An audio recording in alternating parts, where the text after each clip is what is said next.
Horrible Horrors.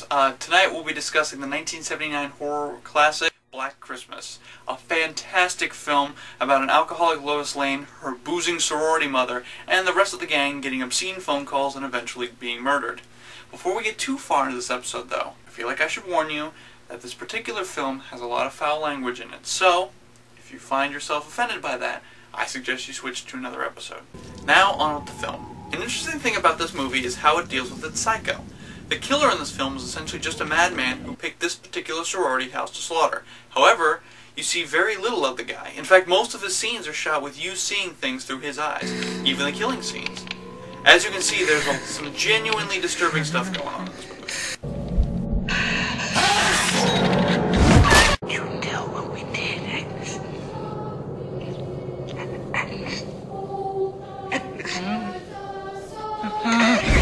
Another interesting tidbit about Black Christmas is that it's actually pretty funny. And not funny in the way of like, haha, this acting is really bad or this costume is horrible, but funny because it's meant to be funny. For instance, the awkward orgasm piano playing, angry cat calls. Kitty! Oh, God damn it, Claude, you little prick! And of course Santa. Ho, ho, ho, Santa, please. However, the funniest part by far is the police officers, which I've put together in this nice little montage. Could you just give it to me one at a time? Well, what the hell are you planning to do about it? You. Shut up. Could you give me the number at the sorority house? Please. Yeah, sure. It's, Fellatio 20880. What? Fellatio. It's a new exchange. FE. It's a new one on me. How do you spell it? Is that clear? Are there any questions? Well, miss, we're very busy here. There's been a child murdered in the park. I don't know when we can get a man on it. It's probably just one of your boyfriends playing a little joke. Didn't want to bother you with it, sir. Oh, you did? 6 Belmont Street. That's where your daughter lives? Yes, it is. A high school girl's been murdered. Mr. Harrison's daughter is missing. And now at the house where she lives, the other girls are getting obscene phone calls. Don't you think we ought to look into it, Nash?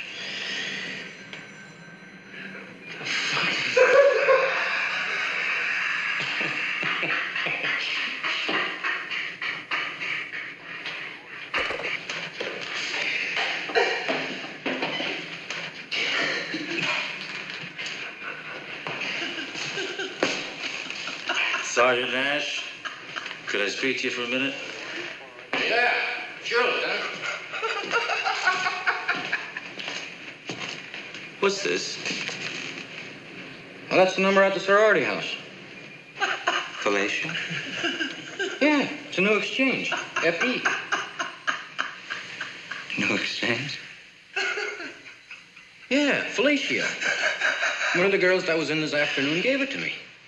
She gave it to you. Yeah. Nash, I don't think you could pick your nose without written instructions. I know. Something dirty, ain't it? What the hell is going on here? You fired on a police officer. You goddamn right. I do it again, too. The bastard who's trespassing. Hogan got an ass full of birdshot. Yeah, and I'm gonna make son of a bitch pick every one of them out with his teeth. The next time you're going to get the gun up your ass. Sideways. He says the calls are coming from number 6 Belmont Street. For Christ's sakes, Nash, you got it wrong. That's where the calls are going into. That's where they're coming from, too, sir. Oh, Nash. Yes, sir. Look, I can't get through to Jennings. I want you to call that girl. Nash, be calm. Don't tell her that the guy is in the house. Just tell her to put down the phone and walk straight out the front door. Bradford, this is Sergeant Nash. Are you the only one in the house? No. Phil and Bob are upstairs asleep. Why? All right. Now, I want you to do exactly what I tell you without asking any questions, okay? No questions. Now, just put the phone back on the hook, walk to the front door, and leave the house. What's wrong? Please, Miss Bradford, please just do as I tell you. Okay. I'll get Phil involved. No, don't do that, Jess. Jess, the caller is in the house. The calls are coming from the house. Jess, get up! And don't go up there. Don't go upstairs, Jess. Miss Bradford! Miss Bradford! And now, for the conclusion. So, the end sees us still in the sorority house with everyone dead and the killer hiding. The comically inept police go in to search the place, but after a quick sweep, they don't find anything. Okay, well, we've seen several scenes of the killer hiding in the attic throughout the film, so that's where the standoff's going to happen, right? So suspense builds, and the police have only one place left to look. Should we check the attic? No, let's get out of here. What?